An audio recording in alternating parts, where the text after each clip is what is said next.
good afternoon, or good evening, or good morning. Welcome to our special URI Netherlands in Dialogue, talking about a culture, cultivating a culture of peace.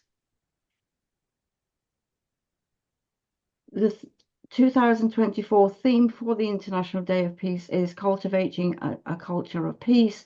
And this year marks the 25th anniversary of the United Nations General Assembly's adoption of the Declaration and Programme of Action on a Culture of Peace.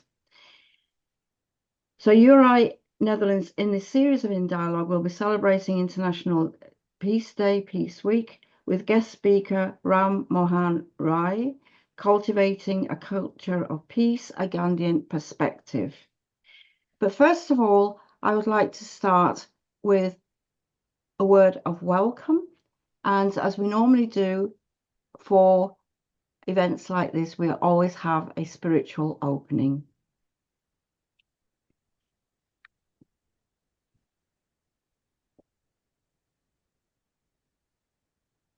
Today, we in the Northern Hemisphere are celebrating autumn equinox. It's exactly today. Sometimes it's on September the 21st, but today it's actually September the 22nd. And so we in the Northern Hemisphere and in Western Europe, where we are situated, Carol and I are in the Netherlands, as is Petra. Here we have we've had a bit of an Indian summer. They call it an Indian summer, but it's definitely changing. We noticed next week is going to be much more autumny weather.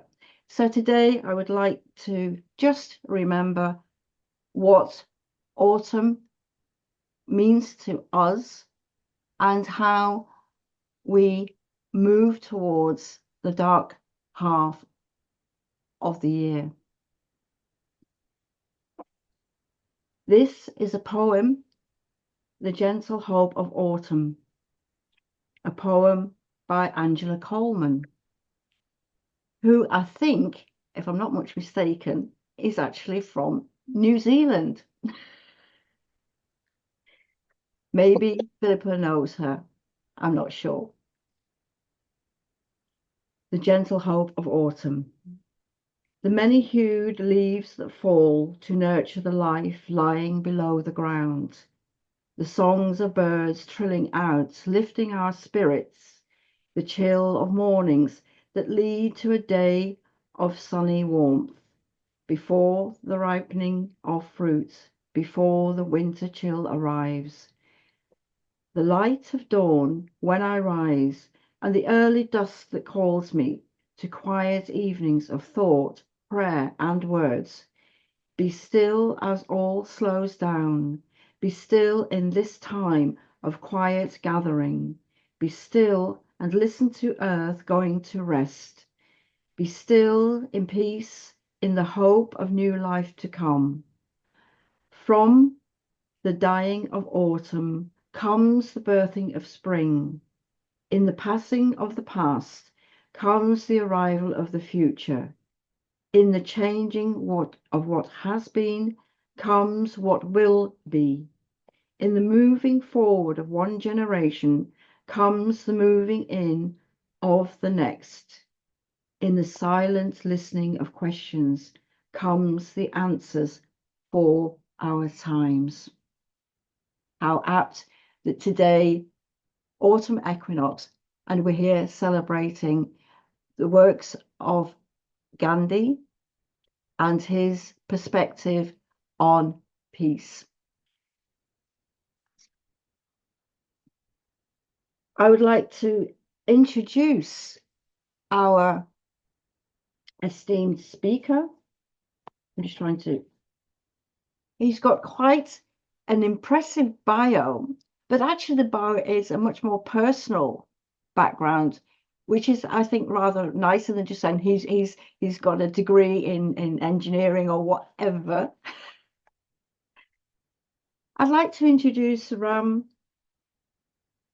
from his own words. Since his childhood, he has been imbued with progressive thoughts and has been at the forefront of social work. In his youth, he got involved in world peace, national unity, and communal harmony under the guidance of Didi Nirmala Deshpande, the beloved daughter of renowned Gandhian and Saint Vinoba Bhave, and travelled to many South Asian countries, including Pakistan, for peace and harmony. He organised the first women's Lok Adalat in Haryana under the leadership of National Women's Commission and established Mata Sita Rani Seva Sanstha in his hometown Panipat and operated a family counselling centre through which he has done the wonderful work of connecting hundreds of broken families through mutual dialogue. He has done many works of raising legal awareness, awakening of women's power and women's empowerment, and is now running what they call a Hali Apna school for street children. He established the Hali Panipat Trust and did very important works like making friendship with Hali and organising Hali fairs. Always actively participated in the works of the Guild of Service. He was also present in many activities in the Ma Dam Ashram of Vrindavan. Currently, he is the General Secretary of the Gandhi Global Family and General Secretary of Hali Panipat Trust. And he's also working with the Association of Peoples of Asia. I'd just like to add, we met very recently in Utrecht. Ram and his wife have family here in the Netherlands, and that was when we actually discussed so much of Gandhi's philosophy. It was a wonderful chat as we walked around Utrecht, and this actually has formed the dialogue, which I'd like to share now with Ram, because it really came to the heart of Gandhi, the peacemaker, and one who touched so many people's hearts. So I'd like to start a PowerPoint presentation to accompany Ram's presentation. So just a couple of seconds while I share.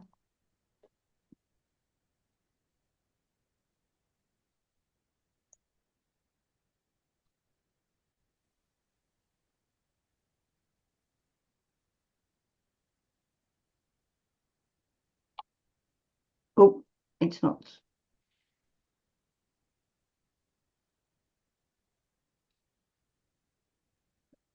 So I'd just like now to introduce Ram Mohan Rai and celebrating International Day of Peace, talking about Gandhi and his perspective on peace. Please go ahead, Ram. Thank you, Morgana. It's my great pleasure that I met with you in your city, Utrecht, and also have very high inspiration from your work and from your personality. I am very happy to say that I visited many countries like America and many European countries also. And as you said, that I am also working as coordinator of Association of People of Asia. I visited my neighboring countries, Pakistan, Bangladesh, Sri Lanka.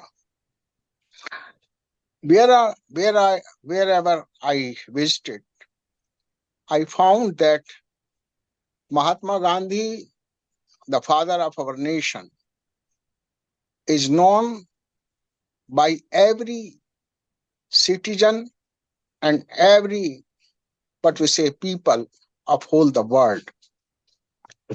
He was a staple of world peace. And as you give me a topic, Cultivating a Culture of Peace, a Gandhian Perspective. So I feel privileged to speak on this topic. I feel very proud to stand before you to speak on this auspicious occasion and to be a part of this August gathering. I am soaking up every moment of this touching and important event. All of us invited should express our deep gratitude to the United Religions Initiative Netherlands for giving us such an opportunity. Morgana really deserves congratulations for this. South Africans feel proud that they have an important part in the aura of that great soul known as Mahatma Gandhi, whose philosophy, life, and work have deeply influenced them. As you know, in the early 20th century, within 10 days of his arrival in beautiful South Africa, he had to endure the humiliating treatment of being thrown out of the first class compartment of the train in which he was traveling with a valid ticket. This incident took place at a place called Petersburg. He himself later described this incident as the most formative experience of his life, which inspired the Indian people in South Africa. It opened his eyes to the plight of the poor and showed him the way to develop satyagraha, adherence to truth through non-violent action. Gandhi was instrumental in founding the Natal Indian Congress, and his non-violent measures improved the conditions of South African Indian considerably. It is only because Africa was the place of action where his experiences and thoughts matured that we can rightly claim an important part of Mahatma Gandhi's greatness. He was central to the struggle against apartheid in South Africa, and it was there that his political acumen flourished. He returned to his native land and played a decisive role in the emergence of an independent and democratic state in India. He would the world's largest democracy by defeating the colonialism of the British Raj.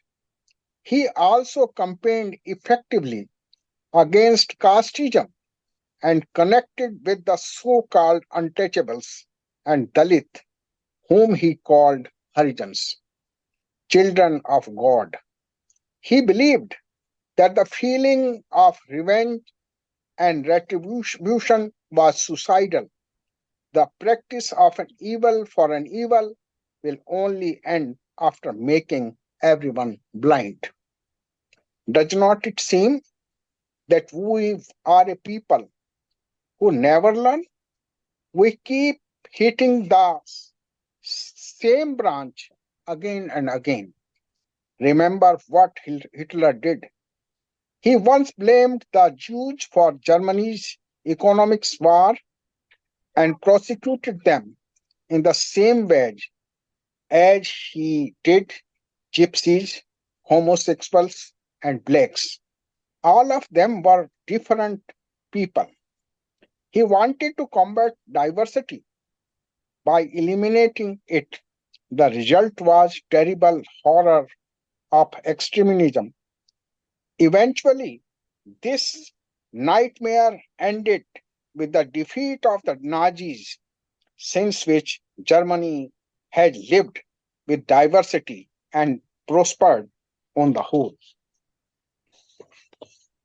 So was the evil of apartheid. The supporters of apartheid resorted to violence and cruelty to enforce their immoral system. Although those who opposed apartheid were committed to non-violence, these victims eventually resorted to violence in their struggle against the apartheid system. Almost everyone had predicted this poor country. The apartheid system was bound to prevail. It should have done so, but it did not. Was the solution to this problem through violence? No.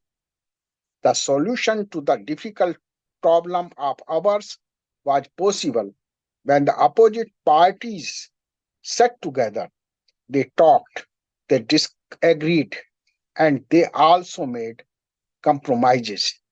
Then the new South Africa emerged, and it has become a model of forgiveness and reconciliation.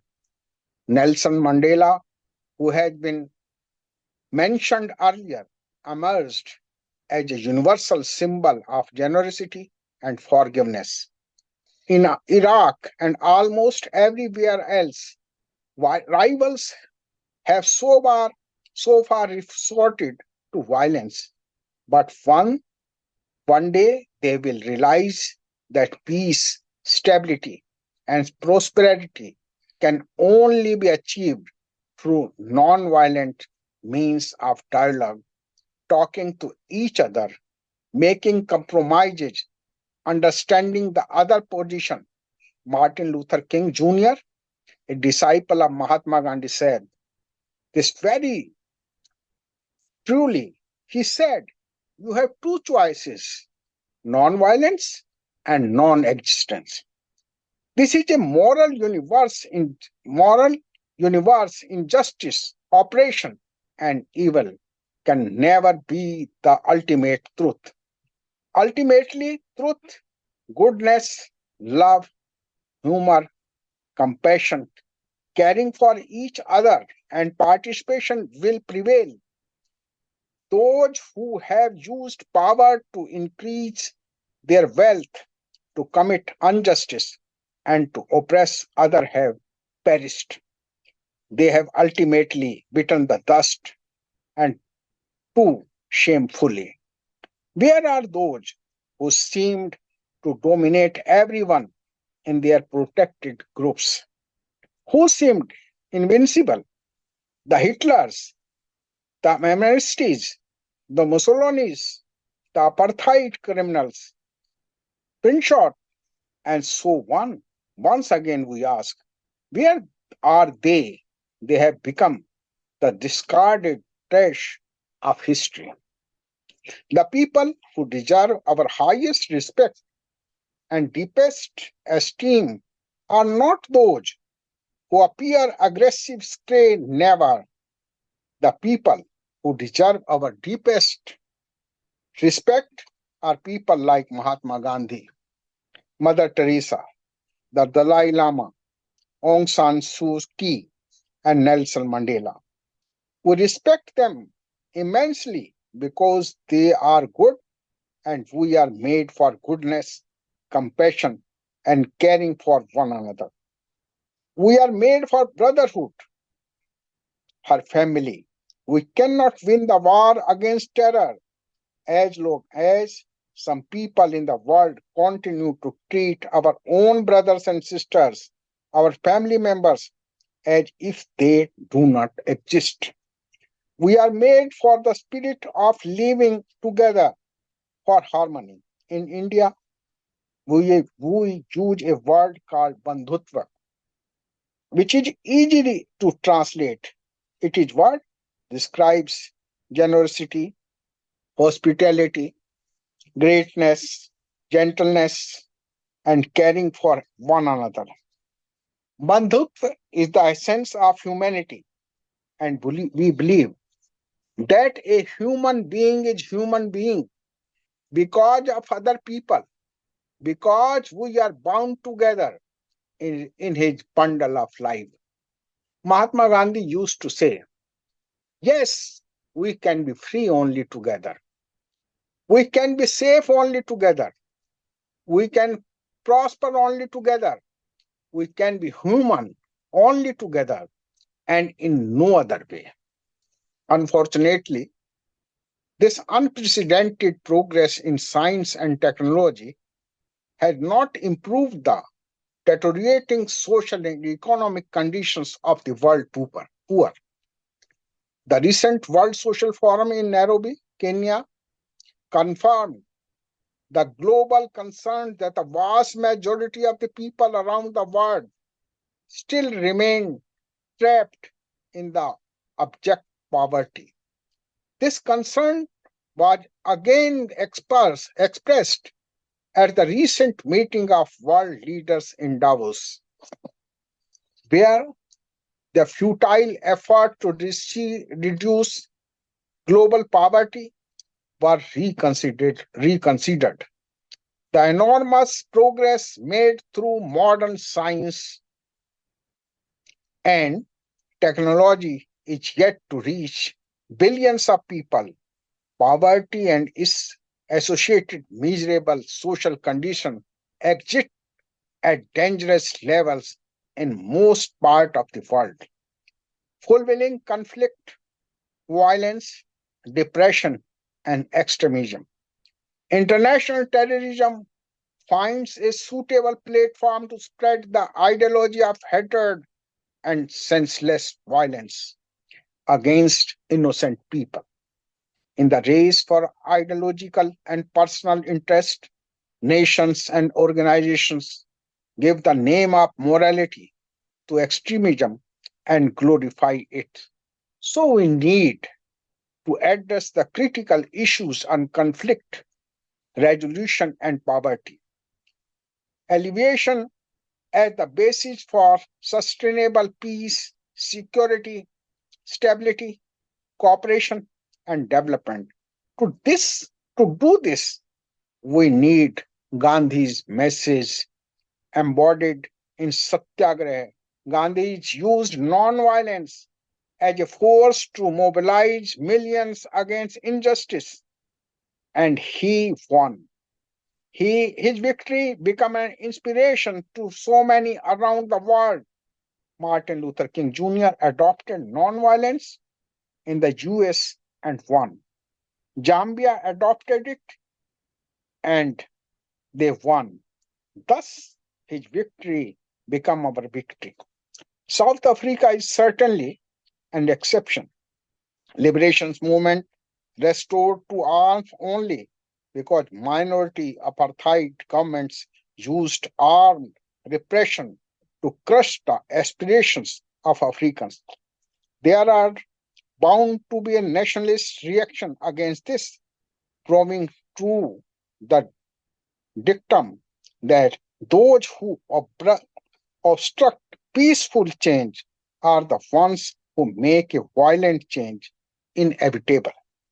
Therefore, by relaunching the Satyagraha movement, we will have the opportunity to, to authoritatively tell the war merchants enough is enough. Stop the war. Start a dialogue. Scare the innocent people. Stop playing the games of war and now play the games of peace. Stop the blame games and stop worrying about saving face and save innocent lives. No unjust war, no matter how well fought, through honor to the victor. The Americans, who have much greater and superior power, learned a good lesson from the Vietnam War. America's hegemony in global affairs may be unquestionable, but that does not give it the right to dominate and control the world. Afghanistan, a country smaller in size than many US states, has proven that the spread of nuclear weapons cannot be ignored. This problem must be addressed properly and without bias. It defeats the very purpose of the Satyagraha movement. In conclusion, I would like to emphasize the following: the destructive and costly wars that are being waged today are futile and must be stopped immediately. Military options have failed to achieve their objectives. Nuclear weapons may be enough to establish the supremacy of a single nation over the rest of the world by destroying entire countries. Nothing less than nuclear weapons can establish the supremacy of single nation over the world. There is only one practical option in these games of war, and that is dialogue and negotiations to end the fighting. Most people in uniform will stand by this reality. There will be no victors from war. The only losers will be dead men and those who continue to die on battlefields. The weapon the world needs to save humanity from destruction in the 21st century is not the weapon of mass destruction, but the weapons of values and wisdom embraced by Gandhi and contained in Satyagraha as the hope for the future. As citizens of this global village, we must contribute to peace and security and dedicate ourselves to non-violence and dialogue. We must declare in one voice that we will all live with love, peace, and joy. No war, no peace. Modern thinking generally assumes that the alternatives to violence and war are negotiations, dialogue, diplomacy, compromise, reconciliation, and other such means of resolving conflict. All of these are good and effective tools in many situations and need to be further understood and refined.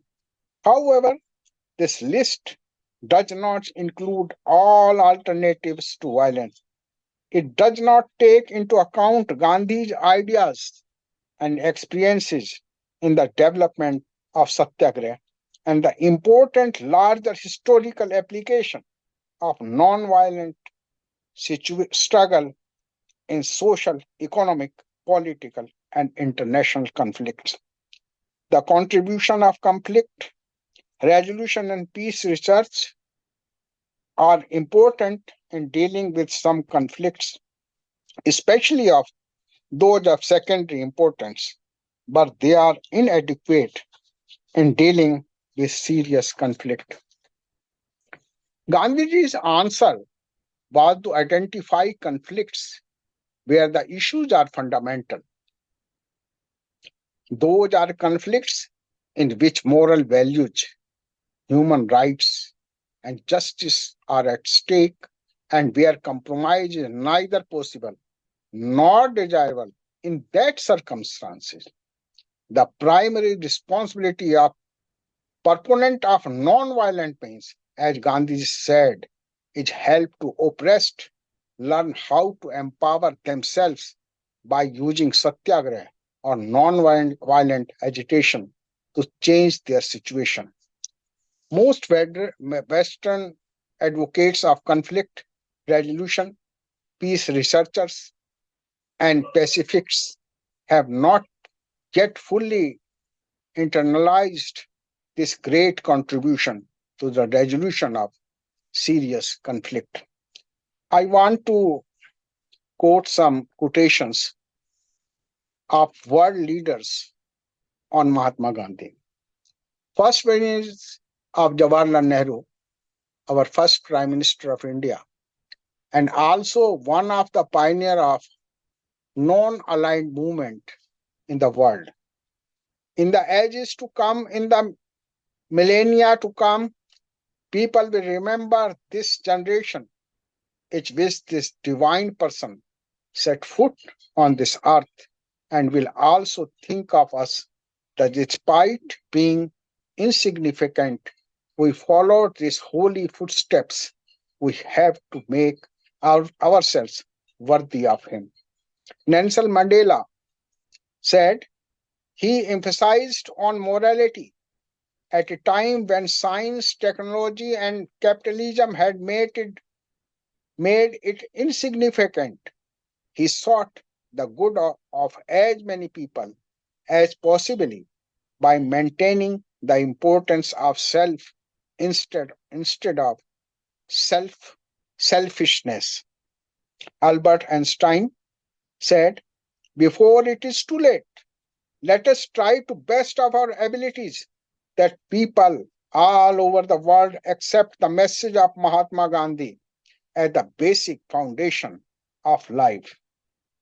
George Bernard Shaw said, "Expressing an opinion about Mahatma Gandhi is as difficult as expressing an opinion about Himalayas." With these words, I conclude my address and again thank to URI Netherlands and especially to my sister Morgana. Thank you all.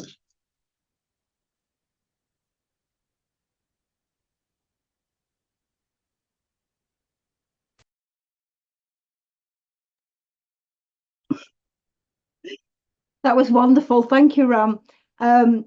As I say, it brings back the and it was a day more or less like today because it felt very autumny, even though it was July. But walking along the streets, and we passed the Dom in the big cathedral in Utrecht, and just pondered on Gandhi's philosophy. So it was wonderful to be able to, in a sense, I hope that everybody is really feeling as well how Gandhi's philosophy was so much dependent on non-violence. His and the fact that he was assassinated, an act of violence, which is, it's heartbreaking, as many people today are being killed for freedom or they're wanting to have peace, etc. So thanks again for reminding us of how courageous our freedom fighters are, and on this day of peace, International Day of Peace, that we do remember that these are efforts that are daily, and we should recognize our heroes. So this is also a contribution and a recognition of all those people who are fighting. I mean, fighting for peace, that's a bit of a anomaly actually, but we always say, working towards peace and harmony. Carola, we will now move to the questions and answer section, where we can actually share our own thoughts as well. So, but first of all, Carola, have there been any questions for Ram or for any of us? No. No, they haven't. So I invite people's responses now. If you would like to ask a question or remark on anything or make a point, please do so. Yeah, I can see this, Celeste. Actually, Celeste, you can if you'd like. Yes. Oh, yeah. I can see that now. Yes, yeah. So I'll invite Celeste to. Of course, Celeste and I were recently together in Brasilia, and much of our conversations as well have been also about peace and about dialogue. So would you like to ask your question yourself, Celeste? Yes, thank you. As I wrote, how can Gandhi's message goes to the heart of the government today, in our days, so full of wars? And I would like to thank Ram for this wonderful speech.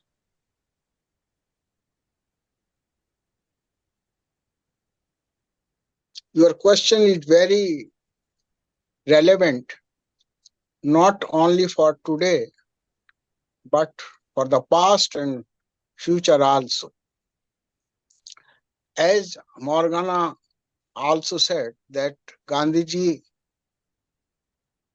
even sacrificed his life just after 5 months of independence of his country, for whom he struggled against the British Raj. As I said, that he spent many years in South Africa, and from there he got a message of non-violence and satyagraha. Satyagraha means truth and to stand with the truth. You are rightly to say that how governments influenced and take the message of Mahatma Gandhi. As I earlier said, that even South Africa, even Zambia, these are all African countries. And even if we say that even in America, where Dr. D.U. Boyce and Martin Luther King Jr. practices with the ideas of Mahatma Gandhi, non-violence and peace. And Martin Luther King Jr. even said that we have two options. One is non-violence or non-existence. And we will prefer non-violence. There is no any alternative of peace with any government or with any state. We have saw the destruction. We have saw the First and Second World War. And after that, we have seen every day destruction and war. Is it any alternative? No. Alternative is to sit together, to come together, to dialogue with together, to resolve the matter together. I am living in a country, India, where we have our neighboring countries like Pakistan, China, Sri Lanka, Bangladesh. And it was a time when we three countries were one. And in 1947, we divided in two countries. And after that, that country divided in two countries. Now we are three countries. And we are fighting with each other for the last 70 years. Now our neighboring country, Pakistan, is our enemy country in political words. But I visited there 5 times and always found that people of Pakistan are always want peace, friendship with our country, and the same condition of my country towards the Pakistan people. It means that people want peace. People want friendship. But the condition of the government, what I say, that diplomatic condition or political condition, they are not in mood to establish peace. But we think that the pressure of the people, the peace movement, as emerged in Pakistan and in India, compel the both countries to come together. You know that for the last 11 years, even we have no diplomatic relation with our neighboring country. But on the other side, people want peace.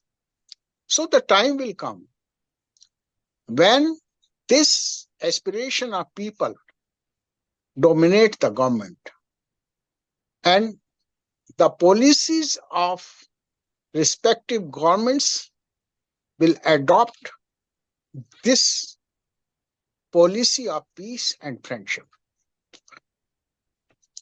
Everywhere you see, even between the war of Ukraine and Russia, between the war of other countries, you see that only destruction we are seeing. But how much time they can fight with each other? The last alternative is to peace. So I am of this opinion that many countries, many governments applied this ideas of Mahatma Gandhi, and as I wanted to say in my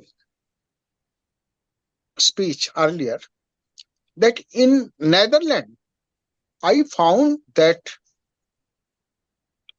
in 5 places, in 5 cities, the statue of Mahatma Gandhi were installed. Who installed the statue? The Indian people? I think answer is that no. The peace-loving people of Netherlands. I found a statue of Mahatma Gandhi in London, in Switzerland, in many countries, and even in USA. There are 52 places all over the USA where the peace centers in the name of Mahatma Gandhi are working. So the people group pressure will change the attitude of the government. And when the peace movement will spread all over the world, because every man, woman, children want peace. So when the peace movement create the atmosphere, it will compel to government to come on the table of peace, negotiations, compromises, and non-violence. Thank you. Thank you. Thank you very much. I hope that answers your question, Salette. I say we're certainly from a URI perspective, we hope, and of course what we try to encourage people to do every single day is to stay in dialogue. But one of the other things that I find as well extremely important, and where Gandhi plays a large role as well, is what we call spiritual resilience. And of course, for me, Gandhi was always a truly spiritual person. So I've always had that's why I said we talk about the philosophy, because every single time you see these seeds of a spiritual wisdom, but he was always the work ethos and being close to the land. I think this is also the heart of the matter as well, being connected to the land and being proud, but also protection of the land, the environment, and of course all living beings. Would anybody like to share a poem, maybe just for autumn equinox? What I'll do, I'll put the opening prayer from Angela Coleman. I'll put it in the chat so that you can have a read of it later. But is there anybody who would like to ask a question or would like to share a poem?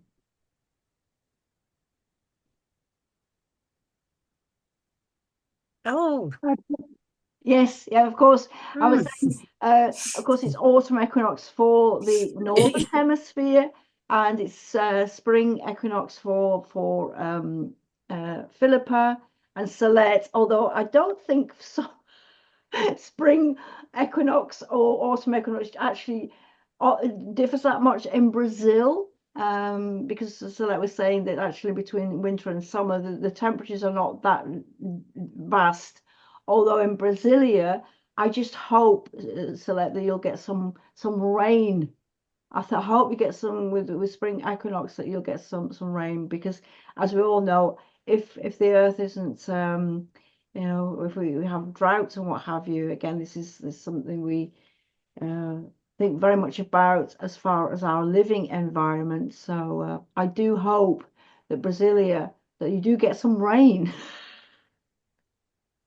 Or you just moved to Rio where I got lots of rain. Yes, so we are coming to our agreed hour. What we normally do is we close the meeting formally, and then we stop the recording. But then we have a possibility for anybody who would like to stay on after the formal official meeting to perhaps share some of your more personal experiences, and of course they will not be recorded. So after the meeting itself, there will be an opportunity to be a little bit more personal, and also ask questions of a more personal nature. Oh, so Philippa, yes, what would you like to share? Oh, yes, on Gandhi, So yes, go ahead, Philippa. Let's. What would you like to say about Gandhi? Yes, thank you. Namaste. Lovely to hear your talk on Gandhi. It's been many years since my husband and I spent 5.5 months in India, and was struck that in most small towns there was a maiden, and in the middle of the maiden there would be a statue of Gandhi. And we made a pilgrimage to Delhi to the Gandhi Museum. But I've carried with me that sort of understanding of both ahimsa, of non-violence, and of karuna, of compassion, and a deep belief that the way forward for the world really is through satyagraha, and trying to practice the wisdom of what Gandhi articulated, because we can see that war does not lead us forward. It creates injury, moral injury to generations, that leads to further unhappiness and further wars.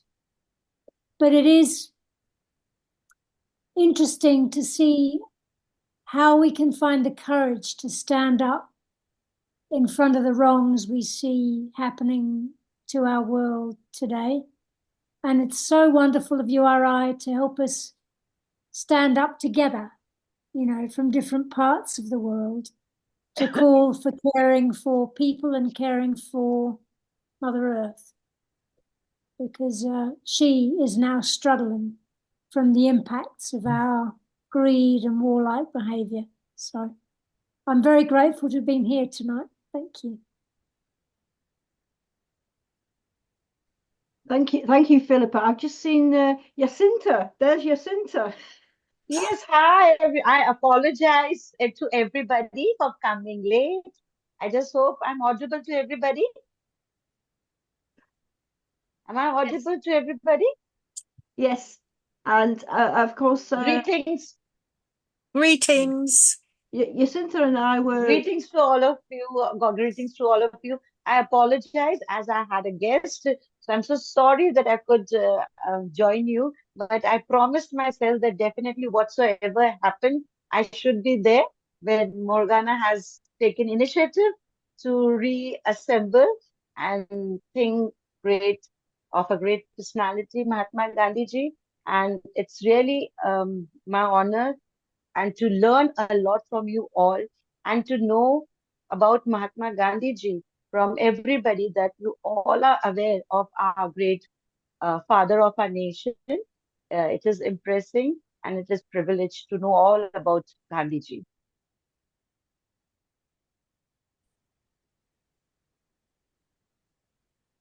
I just hope I haven't missed a lot.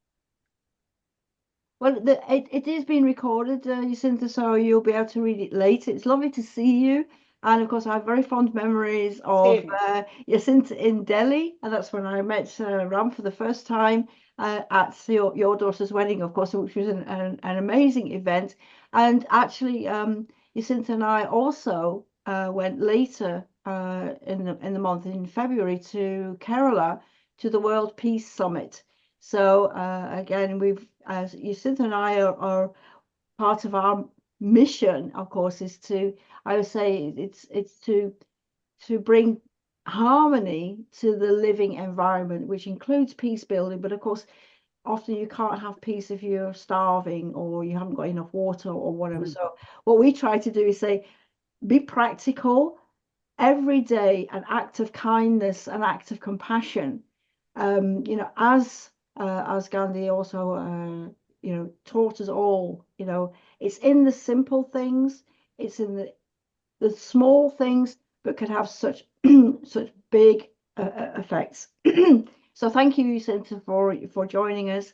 Are there any more questions or something you'd like to share? Morgana, I have something prepared for the ending, but I also have something in between that I think may fit very nicely. It's very short. It's a poem. Have great patience with all attempts at changing, for patience is respect bestowed on the present and a kindness to time. And I think for all of us who are working on peace, patience is a big part of it as we continue our work over and over again throughout the generations. Yeah.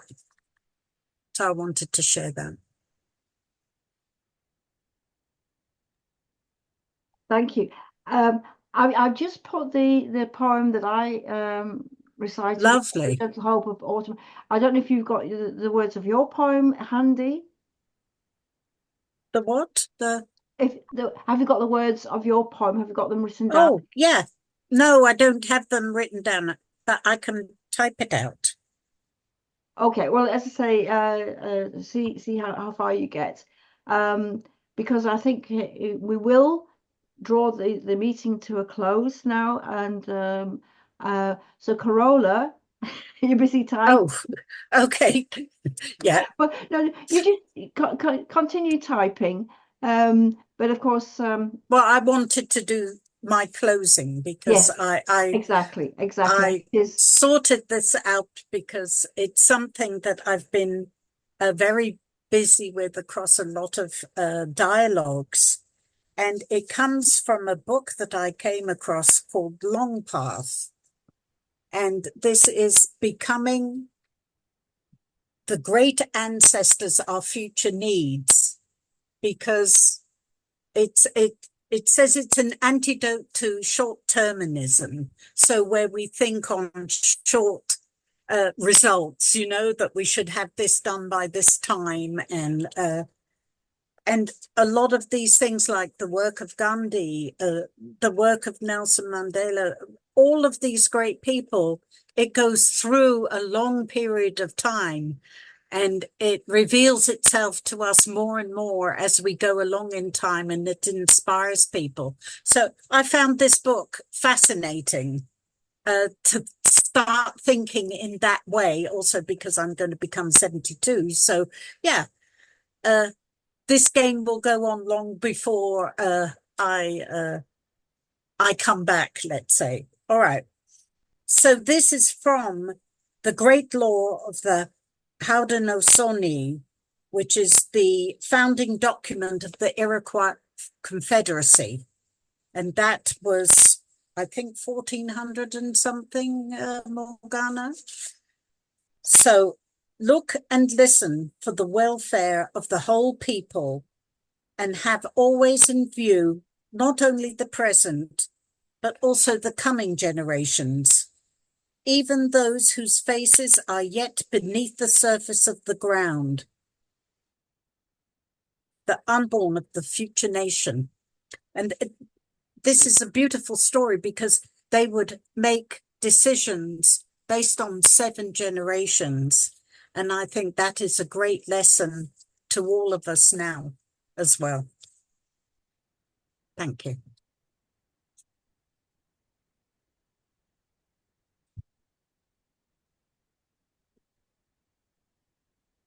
So I would just like to also end by thanking all of you for participating.